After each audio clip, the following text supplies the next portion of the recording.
Hoje nós finalizamos aqui a nossa série da Fuga para a Glória, uma série de Páscoa. Se você esteve conosco nas últimas semanas, você entendeu um pouco sobre, desde lá quando eu falei na primeira celebração, sobre a fuga do povo que estava cativo há mais de 400 anos no Egito e a caminhada deles no deserto até chegarem na Terra Prometida. Essa é uma pré-figura, é uma figura daquilo que Jesus Cristo veio fazer por cada um de nós. E aí Jesus Cristo, como o libertador maior de todos, a figura de Moisés antevia isso e ele vem e liberta cada um de nós.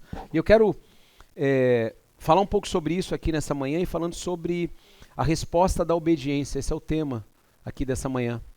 A resposta da obediência. E eu queria pensar junto com você algumas coisas assim que são extremamente relevantes.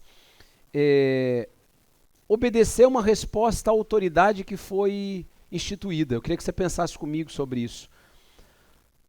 Essa pode ser uma frase que talvez, num primeiro momento, ela não possa trazer compreensão plena para você, mas grava isso. Porque obedecer é uma resposta à autoridade constituída.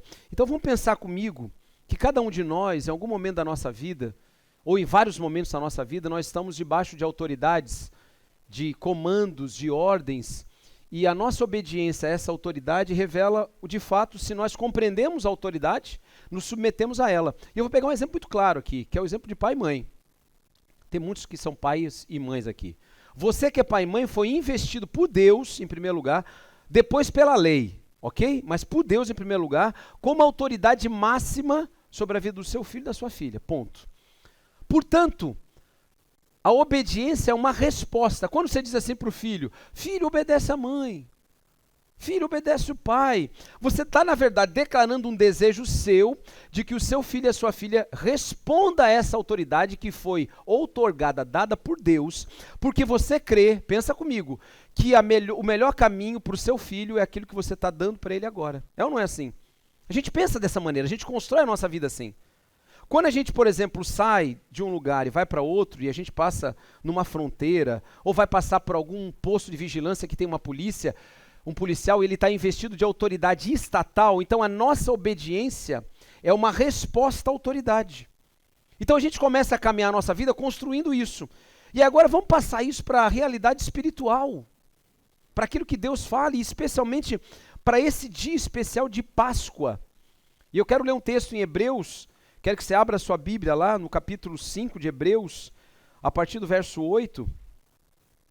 Eu quero ler esse texto, que é um texto que marcou para mim muito nessa semana, 8 e 9, na verdade, de Hebreus. Abra lá a sua Bíblia, e aqui a gente tem também projetado. Preste atenção aqui em algumas coisas que são extremamente relevantes e que vai trazer para você, e nessa manhã eu creio em nome de Jesus, pelo Espírito Santo, uma compreensão maior sobre a resposta, essa obediência como resposta a uma autoridade. Vamos lá. Embora fosse filho, Hebreus 5, 8, 9. E aí está falando de Jesus, tá? Embora fosse filho, aprendeu a obediência por meio de seu sofrimento. Com isso foi capacitado para ser o sumo sacerdote perfeito e tornou-se a fonte de salvação eterna para todos que lhe obedecem. Agora, fica aqui comigo e crava algumas coisas aqui nesses dois versículos. O primeiro, embora fosse filho, filho de Deus, Jesus Cristo, aquele que veio, que tomou a forma de homem, o Logos, acerca do qual João fala, lá no capítulo 1, nos primeiros versos, o verbo se fez carne e habitou entre nós. Embora ele fosse filho, então o embora aqui está dizendo, olha, ele tinha uma condição, ele era por natureza o filho de Deus, mas ele aprendeu a obediência por meio do que, gente? Do sofrimento. Isso traz para nós aqui um ensinamento poderoso nessa manhã. E agora, de novo, volta lá, por exemplo, da tua casa, você com pai e mãe, e mesmo você que é jovem, que não tem filhos ainda, perceba isso. Olha como isso conecta com a nossa vida. Jesus, embora sendo filho, ele não fugiu de um trilho pedagógico espiritual de obediência por meio do sofrimento. Aí a gente bate de frente agora com o grande Deus desse século. Todos querem aprender, todos querem crescer, todos querem obedecer, todos querem crescer em muitos aspectos das suas vidas, seja financeiro, material, cognitivo, intelectual. Só que a caminhada por meio do sofrimento, do martírio, da renúncia, é uma base sobre a qual Tudo é construído muitas vezes. Porque tem momentos na nossa vida que, se não for pelo sofrimento, pela negação da nossa própria vontade, nós não vamos conseguir aprender aquilo que Deus está nos ensinando. De novo, vou trazer um exemplo para ser bem pedagógico, didático aqui nessa manhã. Você, como pai e mãe, quando o seu filho diz assim, 11h30 da manhã, ou 15 para meio-dia, eu quero comer o iogurte, o chocolate, não sei o que lá, papapá. E ele está esperneando ali, dando 3 pulos. Você, como pai e mãe, que tem um pouco de consciência, ou bastante consciência, você entende que naquele momento, antes do almoço, não é hora de comer chocolate, bala e iogurte. É ou não é? Não é hora. Se você pensa assim, pastor, eu acho que é hora, então calma, você está errado. Depois nós vamos conversar sobre isso. Agora, se você como eu entende assim, não. Aí o moleque fica esperneando, chorando, gritando, a menina, porque não sei o que lá, a mãe não deu. Ou seja, há um sofrimento, ainda que seja um sofrimento singelo, mas para a criança é um drama mortal, é ou não é? Parece que está morrendo. Estão matando o filho. É aquele moleque que está lá na gôndola do supermercado querendo aqueles chips, né? E está esperneando igual uma cobra, assim, uma sucuri, embaixo assim dos caixas, e a mãe está lá se passando vergonha, o pai passando vergonha, levanta, eu quero! E ele está sofrendo, não vai ter. E aí o pai e a mãe frustra, ele entra com o ensinamento que rasga o coração do filho e da filha para dizer, você não pode ter tudo que você quer ter na hora que você imagina que você terá. Ponto. Ele está aprendendo que o fator de negação da nossa vontade, ele é um caminho, ele é uma estrada que vai fazer com que a gente amadureça, cresça e entenda o próprio sacrifício de Jesus. Porque pensa comigo, do plano de vista intelectual, racional, os romanos piraram quando Jesus foi até a cruz, ele disse assim, porque a construção da visão romana, de autoridade romana, era baseada aqui em César, o imperador, e ele era como se fosse a representação de Deus na terra, o imperador romano, e ele dava ordem sobre tudo. Quem morre e quem vive. Era assim. Mata ali, solta ali. Era assim. E aí quando eles ouvem dizer que um judeu, um galileu, um desqualificado qualquer, que estava fazendo curas e milagres ali dentro da organização do Estado romano, eles chamam o pessoal e dizem assim, quem é esse cara aí que eles estão dizendo que é o Filho de Deus? Que filho de Deus? E aí quando ele diz voluntariamente, Pilatos fica constrangido, quando ele diz assim, e ele interroga Jesus, está nos evangelhos, diz assim, olha, eu tenho autoridade para te soltar e para te prender. Então é melhor, se você quiser alguma coisa, você está do meu lado. Pilatos entende na cabeça dele, racional, que a autoridade maior era ele. Jesus, como ovelha muda, ele fica quieto, mas tem uma hora que ele profere uma frase, ele diz assim, toda autoridade é dada dos céus. E toda autoridade que você tem, se do céu não fosse dada, você não teria. Você não teria isso. Percebe? Jesus diz assim, eu sou o filho de Deus, mas eu não estou preso às circunstâncias humanas. Então, no imperador romano, ele nunca imaginar que um rei ia se entregar na cruz. O imperador romano jamais. O imperador romano, o general romano, ele ia morrer em glória na batalha, à frente dos exércitos. E ele teria um funeral esplendoroso como eles tinham, com glória, com pompa. Não, alguém que fosse até a cruz, quietinho, carregando a sua cruz, e fosse flagelado e morresse olhando para os seus próprios algozes, dizendo, perdoa-lhes porque eles não sabem o que fazem. Isso não entrava na cabeça deles. E isso não entra na cabeça do mundo, hoje ainda. Não entra. É por isso que quando a gente fala da Páscoa, e você sabe dos elementos da Páscoa, que eles estão cada vez mais desconstruídos, é que esse fator de negação da nossa vontade não faz parte mais, muitas vezes, do evangelho. Então as pessoas querem, eu quero obedecer. Aí Deus fala assim, ok, mas você vai passar por um sofrimentozinho. Você vai aprender a ser pai e mãe, mas você vai ter que ficar umas madrugadas aí, acordando de noite. Você vai ter que ficar umas madrugadas aí cuidando da febre. É ou não é? Você vai ter que ir para o hospital 1, 2, 3 vezes. Depois você vai pegar lá o moleque, a menina, o menino, quando estiver na adolescência, que vai chorar porque o namorado deixou e parece que é o final do mundo, né? A Quarta Guerra Mundial. Você vai obedecer e vai aprender pelo sofrimento. Você também e eu também, quantas vezes Deus fez assim conosco como pai? Não é agora. Você percebe que o sacrifício de Jesus, ele traz para nós um modelo e um caminho de vida, Não é uma coisa assim que eu posso decidir agora. Jesus morreu por mim. Show, hein? Achei lindo aquela encenação. Jesus é top 10. Então agora eu construo a minha história segundo a minha vontade. Não existe isso. Ou é discípulo, na convicção de tomar sua própria cruz, como Jesus disse, negar sua vontade e segui-lo, ou não é discípulo. Continua sendo a mesma chamada. Só que a gente, de alguma maneira, nos últimos 2, 3 séculos, logo depois do iluminismo, quando colocou o homem assim, erigiu o homem como centro de tudo, então Deus foi colocado de lado das escolas, colocado de lado da cultura, colocado de lado da política, colocado de lado de tudo. Então Deus é apenas um ser transcendente, assim, uma coisa, um vento, que a gente de vez em quando, um povo meio maluco, se encontra lá para se reunir, para falar desse Deus, com esse livro velho de 2.000 anos atrás, 4, 5.000 anos atrás, e que não tem nenhum vínculo, não tem nenhuma realidade, porque os problemas de hoje, eles são problemas difíceis, complexos, estruturados, e o evangelho é uma coisa assim, é uma água com açúcar. Essa é uma ação ardilosa, maligna, que Satanás lança para a gente não entender, que o Rei dos Reis, Senhor dos Senhores, ele disse, eu vou negar minha vontade para que vocês neguem a vontade de vocês e por meio da obediência vocês aprendam a sofrer. Vocês cresçam pelo sofrimento. Eu nunca vi um atleta, você já viu isso também? Eu nunca vi um atleta olímpico ganhar uma medalha de ouro sem que ele tenha dito e falado aquilo que você já ouviu várias vezes de reportagens. Que ele não tenha sofrido durante aquele ciclo olímpico, que eles falam de 4 anos, e ele tenha ralado de manhã, de tarde, de noite, só fazendo isso. E às vezes dá até uma tristeza, né? Dá até parece assim um tédio. Uma vez eu estava vendo o nadador americano, aquele que ganhou 500 medalhas de ouro, o Phelps, 11 medalhas de ouro, e depois ele teve depressão, ele teve um estado de ansiedade, depressão, ficou muito fora, longe, porque ele bateu no topo. E a história dele conta que desde menininho ele era enorme, um albatroz, assim, os braços, assim, a envergadura, e ele ganhou 11 medalhas de ouro, então ele bateu no teto. Mas desde pequeno, 10, 12 anos, ele treinava todo dia, de manhã e de tarde, todo dia. E nos ciclos olímpicos ele treinava de manhã, de tarde e de noite ainda tinha treino. Então ele vivia para treinar, ou seja, o que era o treino dele? Estar como peixe dentro de uma água, fazendo isso o dia inteirinho. Nadando. Parava para comer e para dormir. E exercício, e nadava.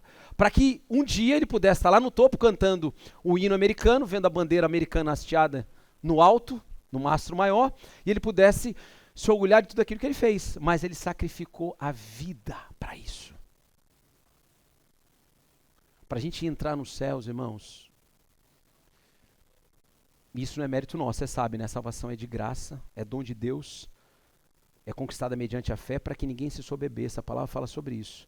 Só que ela é tomada por esforço no sentido de entender que o caminho ainda é estreito e a porta ainda é apertada. E por meio do sofrimento, da nossa negação, nós vamos expurgando em nós aqueles desejos nossos de achar que a gente está certo, sempre está correto, quando na verdade muitas coisas não acontecem da maneira como nós gostaríamos que elas acontecessem.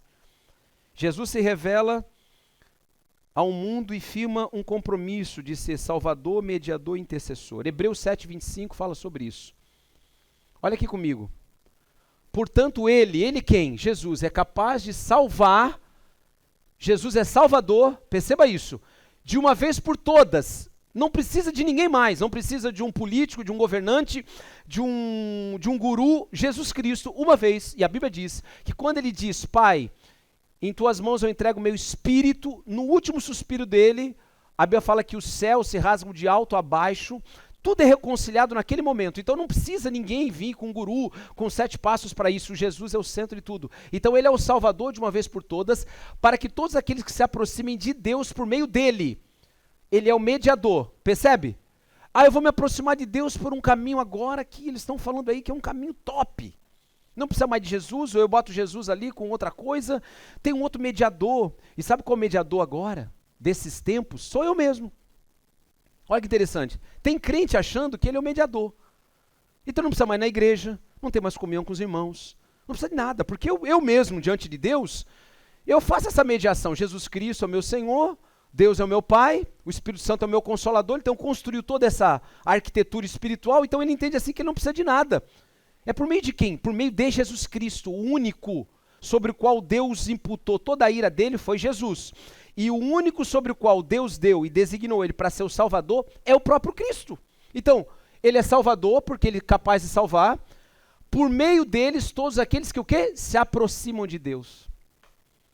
Meu Deus, tem muita gente que está hoje assim, se aproxima até da igreja, participa dos cultos, das celebrações. Ou se aproximar de Deus é como uma mulher pecadora aos pés de Jesus na casa de Simão e lança, sabe, o vaso de alabastro caríssimo e quebra e unge os pés de Jesus e com os seus cabelos, sabe, e o choro, e ela lava isso, então ela se derrama na presença dele, e aqueles homens religiosos, Simão, olha, meu mestre, olha o que ela está fazendo. Não, é Maria Madalena, da qual Jesus havia expulsado 7 demônios, e de manhã cedo, no primeiro dia, naquele domingo como hoje, ela vai para passar as ervas, porque assim era do ritual judaico, e embalsamar, trazer as ervas para o corpo do próprio Jesus Cristo, e ela vai de manhã com outra Maria, e quando ela vê, e a pedra está afastada do túmulo, ela fica apavorada. Os 3 evangelhos, Mateus, Marcos e Lucas, dizem que elas ficaram apavoradas, atônitas, porque roubaram o corpo de Jesus, o meu Senhor. E está lá o anjo, falando, por que você chora? Aquele que você procura aqui já não vive mais, ele ressuscitou. Percebe? E ela sai correndo, esvaretada para contar para os homens, aqueles homens que haviam visto tantas coisas com Jesus, e ela chega, gente, você não sabe. O Evangelho de João fala do encontro dela, quando ela reconhece, não sabia que era ele, depois ela fala, Rabone, reconhece ele, mestre, é você. E ela vai contar e fala, Pedro, João, o mestre ressuscitou. Pensa nisso, gente, num domingo, pela manhã. Que mensagem é essa? É a mensagem que ecoa por toda a eternidade. E hoje ela está viva, palpável, porque Jesus já ressuscitou há milhares de anos atrás. E ela diz para os seus amigos, discípulos de Jesus, ele ressuscitou e agora vamos. É o único por meio do qual, e aí olha o que ele diz, ele vive sempre para interceder em favor deles. Ele é intercessor. Jesus, ele é salvador, mediador, intercessor. Precisa de mais alguma coisa? Não. Precisa de mais alguém? Não. Precisa de mim? Dos meus conceitos, da minha vontade? Não. Aí você pode falar, pastor, mas por que então as pessoas relutam tanto? Porque o príncipe desse século, que é o próprio Satanás, cega o entendimento para que elas não compreendam a verdade da palavra, para que ele seja obscurecido, diz a palavra. É como se nesse momento eu fechasse meus olhos e eu não conseguisse mais ver absolutamente nada que tem à minha frente, eu vou tropeçar naquela cadeira que de olhos abertos é tão simples, eu vou me desviar para cá. Você percebe isso? Tem tanta gente batendo cabeça, vivendo dramas no casamento, dramas pessoais, dramas angustiantes de existência humana, com depressão, com problemas de relacionamento em todas as esferas, mas elas não se aproximam de Deus.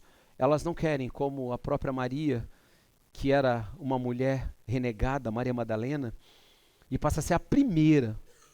Coisa tão linda isso, né? O Evangelho desconstrói tanta coisa, né? Os indignos são os primeiros.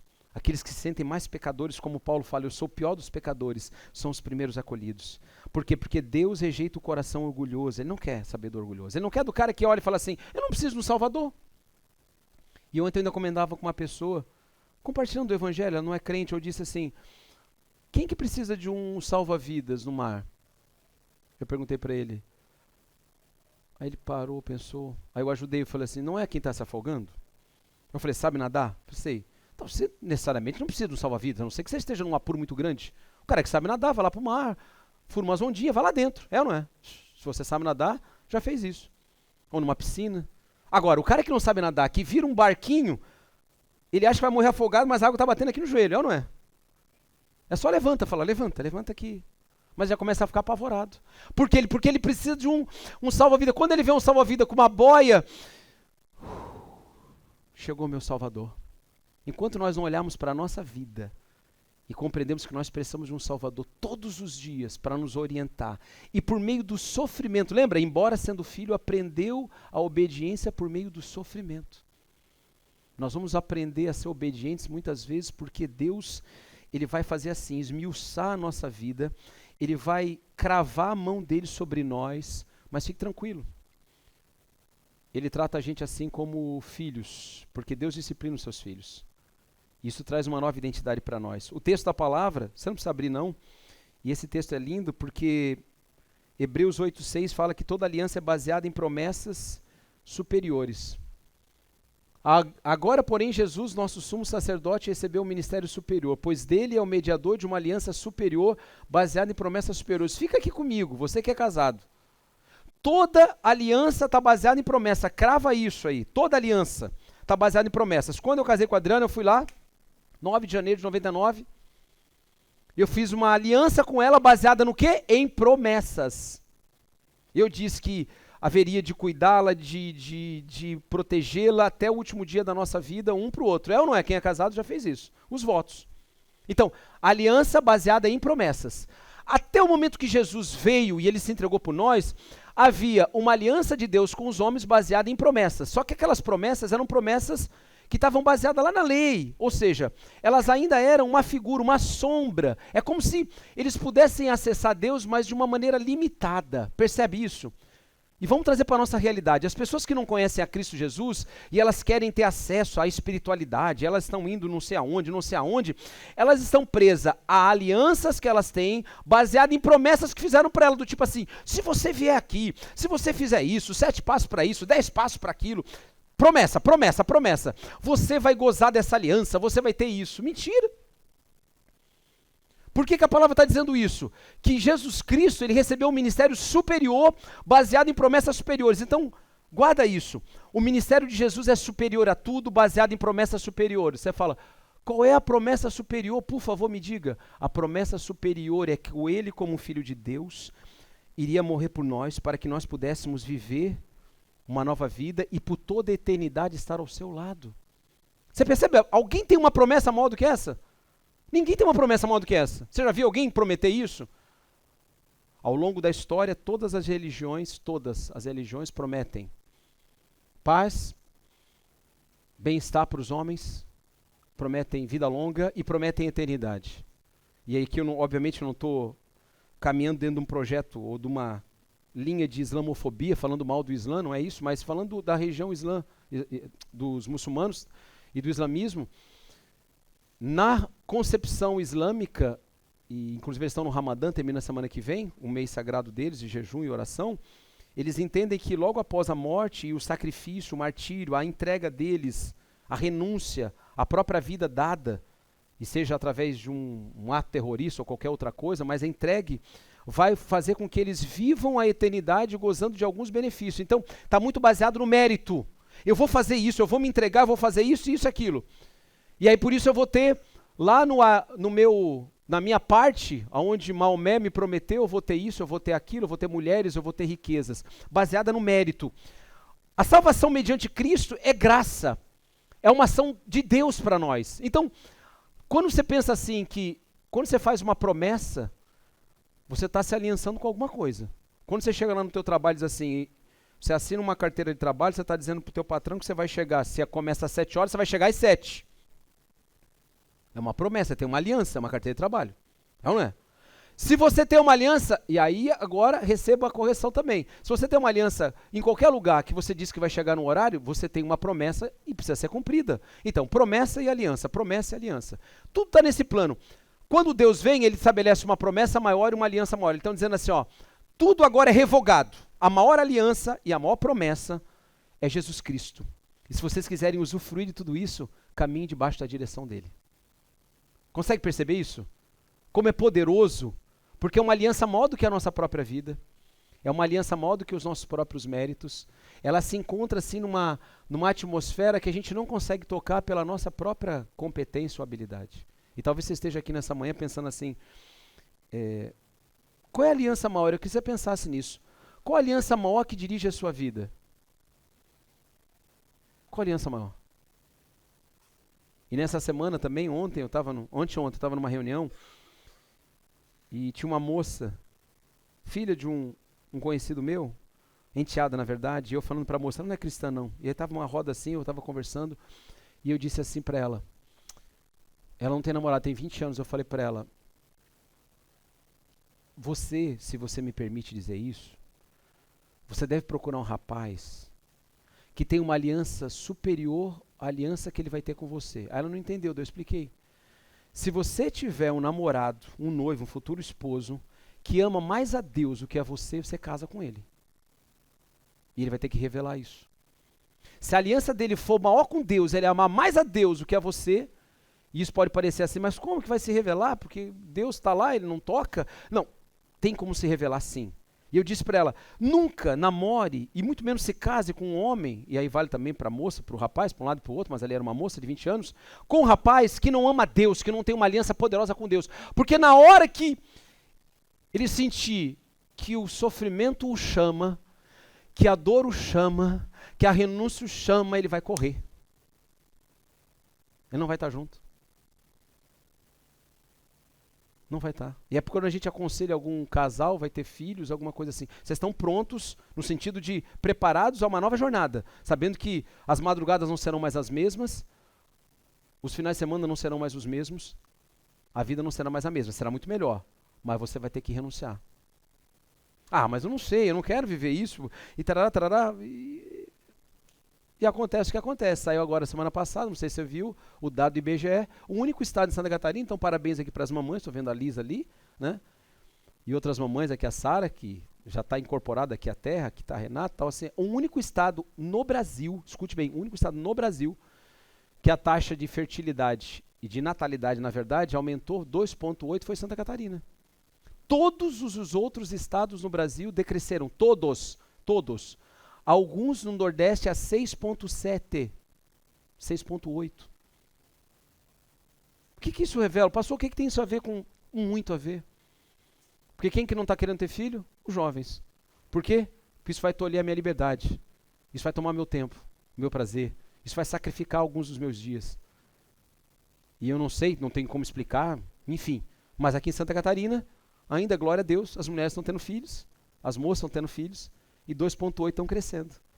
E disse pelos estudos, e isso eu vi agora no estudo também há uns 30 dias atrás no Japão, que a taxa de natalidade no Japão, na Coreia do Sul era 3,8 há 25 anos atrás, agora é 0,75. Se continuar assim, em 2050 nós estaremos reduzidos à metade a população da Coreia do Sul. A metade, sabe o que é isso?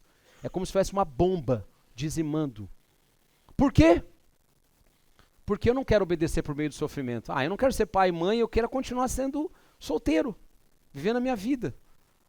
Eu quero continuar sendo crente, indo de vez em quando na igreja. Não preciso ter aquele compromisso de estar lá, de me envolver, de doar a minha vida, de me entregar para uma missão. Não, eu não quero. Eu quero obedecer, mas sem o sofrimento. Não dá. Essa proposta não é a proposta do Evangelho. Não tem como. Aí você fala assim, pastor, mas isso é muito duro. É o que Jesus falou, não dá para tirar nada, nem botar nada. É ou não é? Não dá para botar nada. Quando a gente olha para Jesus na cruz, a gente olha o quanto a gente foi amado, quanto a gente foi perdoado. E para caminhar, para concluir, se sofremos com ele como exemplo, a gente precisa entender que a morte dele é um sinal de obediência e um convite ao sofrimento também. Mas, escute bem, e você não precisa abrir, eu quero ler esse texto. Você pode pensar, mas que palavra mais triste num domingo de Páscoa, meu Deus, não. Porque não termina aí. O capítulo 53 de Isaías, o capítulo do servo sofredor, diz assim a partir do verso 11. Escuta bem aí. Depois do sofrimento da sua alma, ele verá a luz e ficará satisfeito.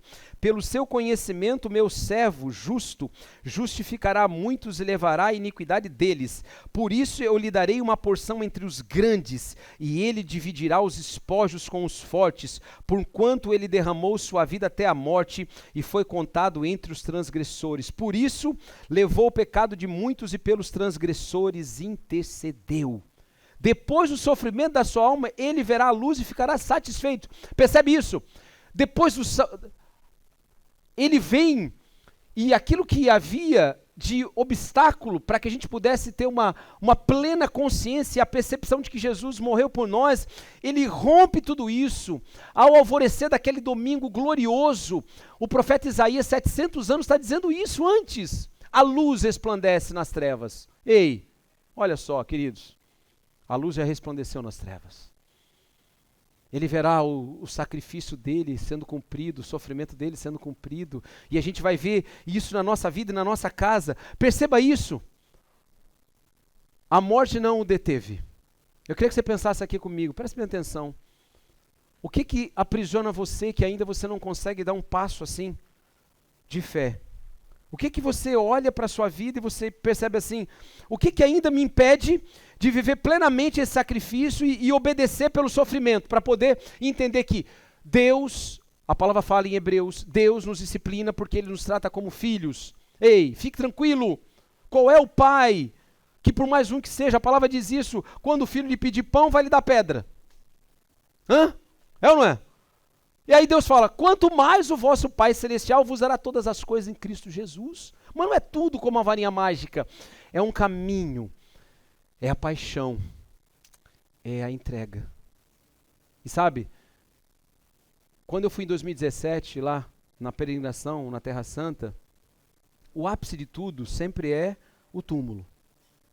Então você caminha, percorre toda a estrada, descendo o Monte das Oliveiras, passa por entre o Getsêmani, relembrando aquele momento da entrega, da oração de Jesus, quando ele diz, Senhor, que seja feita a tua vontade, não a minha. Há uma negação do Cristo ali, há um ensino, há uma marca. E depois a gente entra na Cidade Velha e vai entrando em todas as estações do martírio de Jesus, por onde a história conta que ele passou com a cruz, até o Gólgota, o lugar da caveira, que era um monte assim. Tem lá ainda. Uma parte, claro. E aí depois tem onde se diz hoje que é o túmulo. E aí você tem uma fila enorme de gente do mundo inteiro. E eu tenho um vídeo gravado. Até esqueci de colocar. Um vídeo gravado onde estavam americanos, gente de tudo quanto é lugar, cantando em inglês, claro, uma língua universal, falando que ele havia ressuscitado. E até hoje, quando eu me lembro, eu fico arrepiado assim, porque ali era como se fosse uma antessala daquilo que vai ser o céu um dia.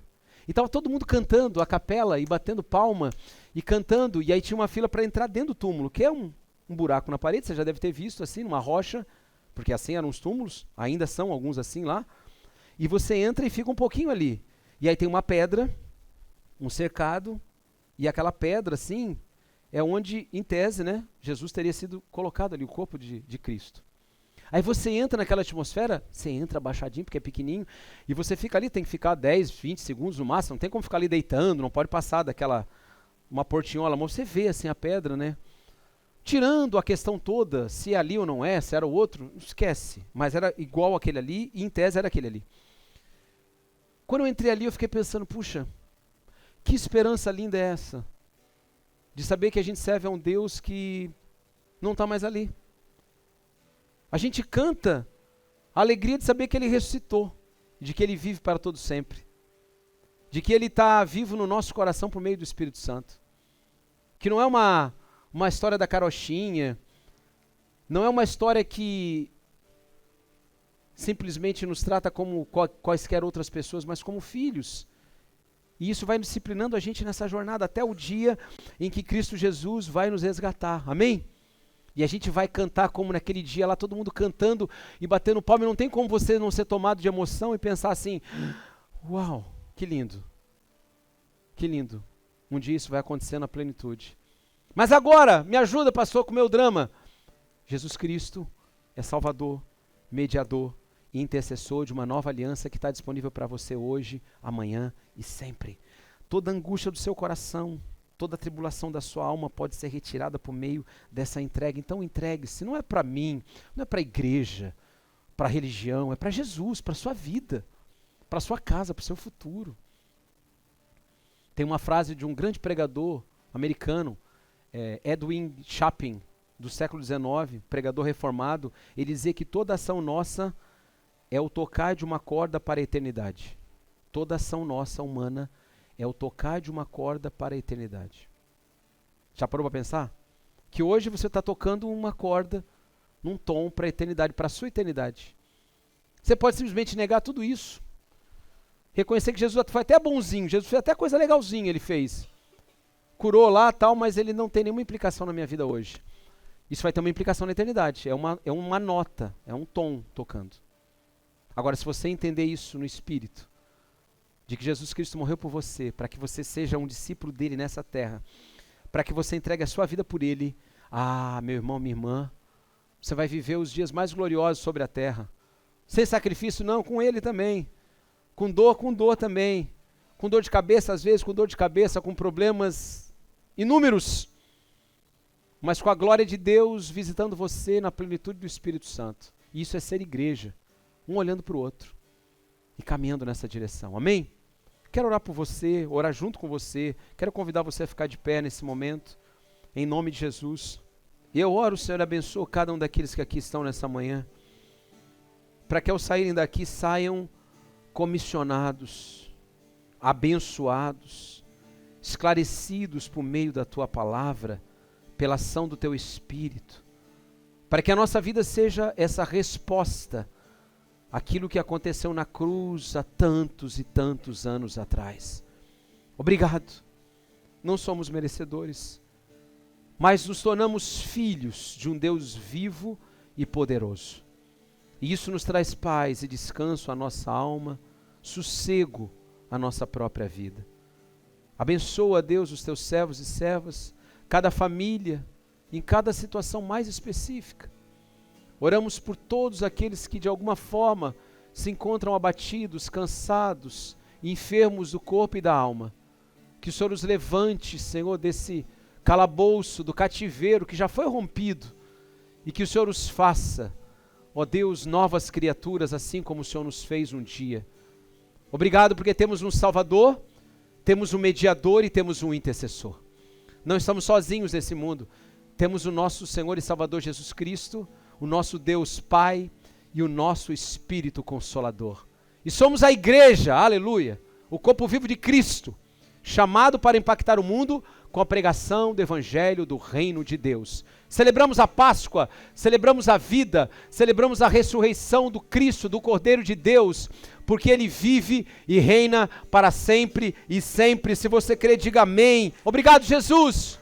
Te exaltamos, bendizemos o Teu nome, porque Tu és Deus, hoje e sempre. Aleluia.